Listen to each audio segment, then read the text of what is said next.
itasimama, Kenya itainuka, Kenya itanawiri kwa umoja na uzalendo. Mimi ni Mkenya mzalendo. Je, wewe? Leo hii tuko hapa katika gatuzi la Kirinyaga kwa sababu tumekuwa na safari ya kuangalia na kuangazia miradi ya kimaendeleo ambayo serikali imekuwa ikifanya tangia kuchaguliwa na kuapishwa tarehe 13 Septemba mwaka wa 2022. Na ni mambo mengi sana ambayo yameweza kufanywa na serikali hii ikiongozwa na Mheshimiwa William Ruto. Kisa na maana ni kwamba tuna miradi ambayo tumeipiga msasa na tunaihadithia kule Kiambu, kama mradi wa Karimeno ambao unapatia wakaaji wa Gatundu, wa Juja, wa Ruiru milioni 1 maji. Pia tumeangalia uwanja wa michezo wa Kirigiti, uwanja ambao unaweza kusheheni zaidi ya watu 16,000 ambao sasa umemalizika kwa kiasi cha 85%. Na pia ndio uwanja ambao Rais wa awamu ya kwanza, mwanzilishi wa taifa Jomo Kenyatta, alihudhuria alipotoka gerezani, na ni uwanja ambao unaweza kutumika hata kufanya michezo ya kimataifa. Pia tumeangazia nyumba ambazo zimetengenezwa hapa Kirinyaga, kule Murang'a Makenji na hata kule Ruiru, na katika eneo hili lote la kati mwa Kenya kuna nyumba ama miradi ya nyumba zaidi ya 14, ikiorodheshwa zaidi ya nyumba tu 5,000 ambazo zinajengwa peke yake, na nyingi zikiwa ni miradi ambayo iko kule Kiambu, miradi 6 katika maeneo ya kule Thika Depot, na hata kule Ruiru ambapo kuna nyumba zinajengwa 1,050. Tumesikia hadithi nzuri sana tukiangazia kama jumba zile ambazo zimetengenezwa hapa Kirinyaga. Tunaona ikifikia mwisho wa mwaka huu watu wataweza kuingia. Zimesonga kwa kasi zaidi. Zile za kule Maragwa, kule Murang'a, kumradhi, kule Ngudhuru, Makenji zimefikia 45%. Zile za Kiambu zimefikishia 54%. Pia kuna aina tofauti ya miradi ya maji kama ile inaitwa kwa kimombo Northern Collector Tunnel ambayo iko kule Murang'a. Pia tunaona maji yametengenezwa hapa hata Kirinyaga High School ambao wako hata na borehole, na pia hii hospitali yetu ya Kirinyaga County Referral Hospital pia imewekwa maji, na kuna miradi ya maji ambayo iko hapa Kirinyaga ambayo inafaidi zaidi ya watu 350, na mradi mwingine ambao uko kule Murang'a ambao pia unafaidi, ambao ni wa Muswasco, unasaidia nyumba zaidi ya 18,000. Na ni mambo tu machache ambayo tunagusia kwa sababu tulisema sisi kama serikali tumekuja kuhakikisha kwamba tunamuinua mwananchi wa kawaida katika mambo ya bottom up. Hii bottom up economic transformation agenda ni muhimu zaidi, na kuna wangwana wakubwa ambao wako hapa wakiongozwa na county commissioner ambaye anasimamia county hii, pia na county secretary ambaye yuko hapa, ambaye pia amekuja na baraza la mawaziri la gavana Anne Waiguru. Kuna mawaziri chungu nzima hapa, hata kuna mmoja tulikuwa tunasoma na yeye hapa anaitwa Calvert ambaye anasimamia mambo ya trade. Kwa hivyo sisi tunaona mazao ya uongozi na utawala wa Mheshimiwa William Ruto. na tutaendelea kuangazia haya maneno. Ofisi yangu imekuwa katika hizi safari, tumekwenda kule Nakuru katika mwezi wa Mei, mwezi wa Aprili tulikuwa kule Homa Bay, na tutakuwa tukiangazia maeneo yote ili tuweze kuona nini ambacho wananchi wanafaidi kwa kawaida. Kwa hivyo nikubalisheni niweze kusoma hii taarifa kwa kimombo, alafu tutaweza kupata maswali kutoka wanahabari, na wanahabari tunawaenzi sana wale wote ambao tuko nao hapa kutoka vyombo vya habari tofauti. So this is a statement, it's a weekly press briefing that is being done from Kirinyaga County at the CDF hall, and we really must thank the Member of Parliament, the Honorable Gashoki Gitari, who I was privileged to serve with in the 11th Parliament, and his team for giving us an opportunity to be here. After this, we are going to have a town hall meeting where we have all these senior members of the county and national government are going to answer your questions, and we must be very happy that the Office of the Government Spokesperson started the town hall meetings, and they really have done very well. His Excellency the President has actually engaged quite a number of them, and will be doing so since we started one in Nakuru in May this year. May I first of all thank you, members of the Fourth Estate from this region, for accompanying us to the various projects that we have visited since Monday in Kiambu, Murang'a, and Kirinyaga counties, and passing the information to our people on the government achievements towards betterment of their welfare. I wish to affirm the government's commitments to actualizing its promises to the people, hence the essence of our presence in Central Region this week, with the aim of communicating the projects and programs being undertaken at the counties for the purpose of getting public feedback and ensuring that they meet their expectations. Let me focus on affordable housing program in the Central Kenya region. The government undertakes to put up 1 million affordable housing units in 5 years, first targeting of about 700,000, and currently about 109,000 units are being constructed. And this is on course with already 14 of the projects ongoing in Central Region, the 5 counties, all of them, and they are at various stages of completion. And we promise, as government, a profound socioeconomic impact as witnessed in our tour. The projects comprise, actually, let me correct this, 7,628 affordable housing units, not 5,000, employing an average of 2,130 daily workers on site.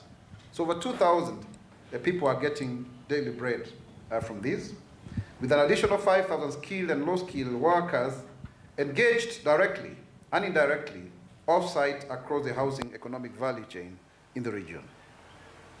The State Department for Housing and Urban Development and the National Housing Corporation have ring-fenced 1.135 billion for the Jua Kali and MSMEs in this region to produce steel doors, steel windows, wooden doors, joinery, and balustrades, as well as landscaping on site in these 14 projects. For example, in Ruiru, we found the Ruiru bypass fabricators.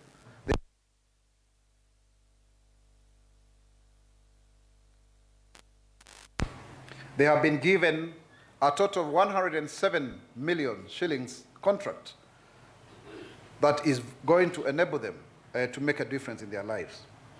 This money will actually go a long way to engage the youth in skilled and semi-skilled and unskilled employment, while formalizing the Jua Kali clusters into circles across the 5 counties to provide for resources of upskilling artisans and developing these cottage industries.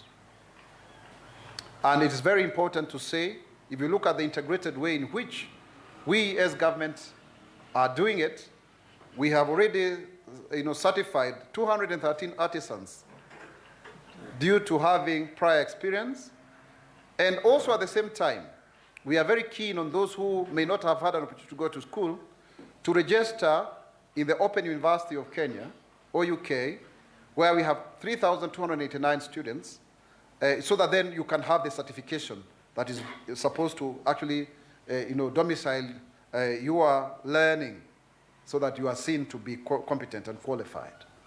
Very, very important. Of course, at the same time, there are those who are benefiting from being mamambogas, selling food and other wares, providing for the stones, providing for the sand, supplying, to these humongous projects that have not been witnessed heretofore. The region's projects overview for the affordable housing program, and it's also good to say that this is our theme for the Mashujaa Day in Kwale, so that's why we are really highlighting this, is that the 14 AHP projects include 2 in Kirinyaga County, that is Kirinyaga AHP with 100 units here in Kirinyaga town, and also the Geshogo AHP, which is 110 units. So here in Kirinyaga, we have 210 units. We also have 2 in Nyeri County, that is Nyeri Blue Valley AHP with 381 units, and Orengo AHP in Nyeri town with 478 units. When it comes to Nyandarua, we have 3 of them, that is Kinangop North AHP with 220 units, and Olkalau AHP by the National Housing Corporation, 100 units, and Olkalau AHP by the State Department for Housing with 420 units. So there are 2 segments, National Housing Corporation and the State Department. We have 1 in Murang'a County, which has got 220 units in Mt.Kenya. Very interesting. And also we have 6 projects in Kiambu County, because Kiambu is becoming the dormitory city of Nairobi. People are, growing houses more than the cash crops as it used to be. So 1,050 units in Ruiru, where I come from. And Thika AHP, King's Orchards, 975 units. Thika Depot AHP, 436 units. Thika Bustani AHP, 996 units. And Kikuyu Kabete AHP, which is 1,404 units. And the Limuru AHP, which is 738 units. So you can see that's quite a lot, over 7,000 units, going forward. Aligned with the bottom-up economic transformation agenda, the Better Plan, these projects serve as part of a larger program. As I said earlier, they are being rolled out across the country, comprising more than 700,000 units in the medium term, all almost to provide affordable housing solutions to the hustler families. This is a great achievement of the Kenya Kwanza government's plan of constructing over 1 million houses in the next 5 years going forward, because we have a deficit of 200,000 houses countrywide every year, and the mortgage facilities, as of 2022, would only cover about 50,000 people. So already we have surpassed this demand or supply for that matter. And so it is very important that we take advantage of this. The projects are also aimed at creating employment opportunities for both skilled and unskilled labor to the communities around the localities, and also create business opportunities such as food vendors in the nearby shopping centers, as well as attachment and internship opportunities to the neighboring learning institutions, along with associated social and physical infrastructure improvements on the necessary amenities such as schools, markets, and dispensaries, and of course also police posts, to serve the occupants of the units and to help them lead a dignified life. For example, we met a lady, I think her name is Carol. She's from Thika Technical, and she's doing a diploma in engineering, and she was there demonstrating to us in Murang'a what is happening. We also had a gentleman by the name of Mololo, who is employed. There's also Wanjiru, who is not actually from Kiambu, but is from Taita Taveta, but has since settled in Ruiru, because that's where she got a job. So you can see there's a lot of movement, and people are getting to have opportunities because of these programs. And you can imagine if you have a unit like here, 100 units, or 210 units, multiply by 5, that's a whole market of 1,000 people that you can supply to. Even the people of tuk-tuk and boda-boda will be able to transport, even Uber, they'll be able to transport such individuals when they are going to and from work or school or any other economic activity. A beneficiary of the AHP program, Julia Wanjiru, is full of praise of the gains being churned out of these housing projects. Born in Taita Taveta County, Wanjiru has found a renewed purpose through her involvement in the project, balancing manual labor with food sales. So that's a true hustler. She has managed to educate her children single-handedly as a single mother. And this is what he had to say. This project has kept us all busy. No one is idle or going hungry, she says, referring to the accrued benefits of the project in her newly found home of Ruiru town in Kiambu County. So, and there are so many Wanjirus who are there. We have another lady also we found there called Molenje from Western Kenya, who is also benefiting from the same and taking care of her family. And some of these women, even their husbands, are not working. But at the same time, we also found complaints of local youth just working for a day and then going away. So we also need to ensure that we inculcate discipline amongst the youth so that they can also be able to keep a job. Not just getting the money that they need for their basic needs. Maybe they want to buy a trouser or two, and then they forget that they actually need to work for long. So that's one of the things that we're also trying to do so. And also, if you look at it clearly, we are having houses that are more family-based when you are moving away from Nairobi. So if you look at the project, for example, in Murang'a, it is bed-sitter or studios, and then 2 and 3 bedrooms, because you are likely to have more families there. But if you look at the Ruiru project, there are quite a number, 544 one-bedroom houses, because of course there may be minimal single people who are going out there to look for work. So it is very, very well integrated. If you look at the Homa Bay project, it is actually having even a school, and it's going all the way to the fish market at Koginga. So it's very well thought out. Now, over and above this, we are also looking at the cooperative movement so that people can save money in SACCOs. Regarding the cooperative and the micro, small, and medium enterprise, which is another one of the 5 pillars, the government is committed to promoting growth and development of cooperatives under its bottom-up economic transformation agenda, the BETTER plan.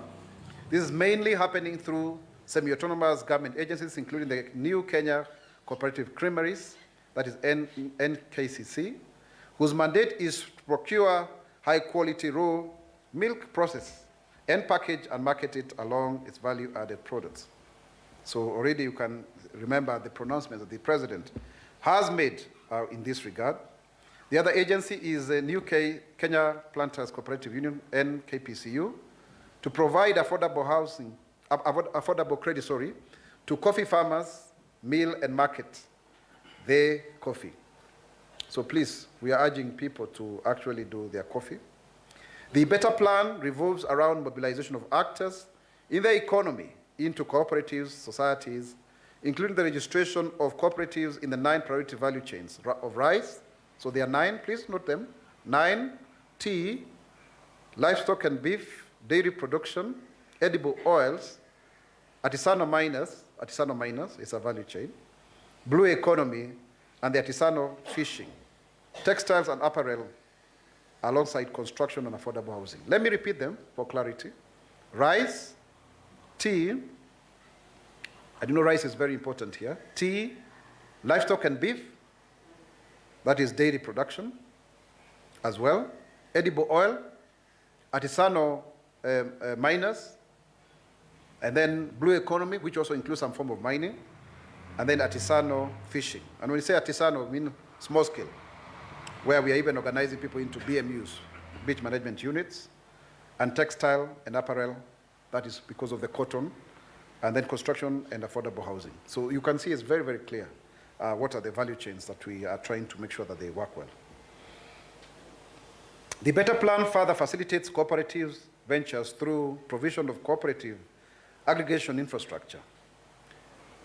The specific projects and programs for facilitation of the cooperative activity in the value chain include construction of a cooperative cotton ginnery in Kwale County, modernization and expansion of the new KCC processing infrastructure, affordable credit to coffee farmers, coffee debt waiver, and refurbishment of bulk coffee handling facilities.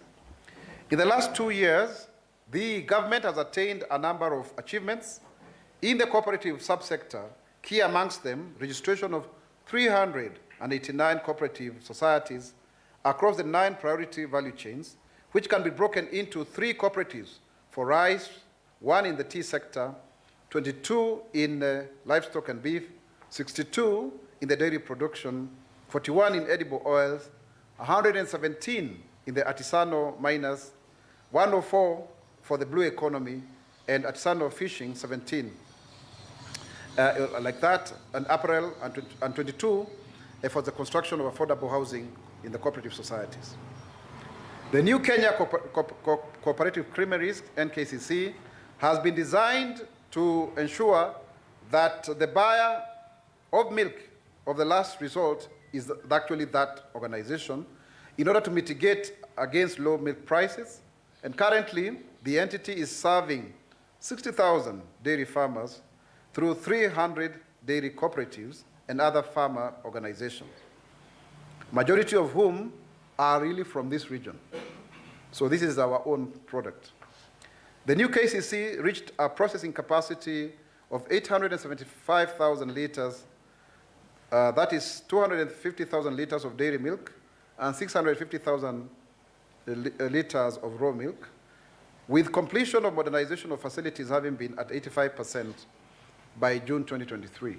So you can see they really have the capacity to take almost all of our milk. Further, a total of 2,221 metric tons of milk powder was produced using this installed capacity during the enhanced rainy season of the financial year 2023-2024.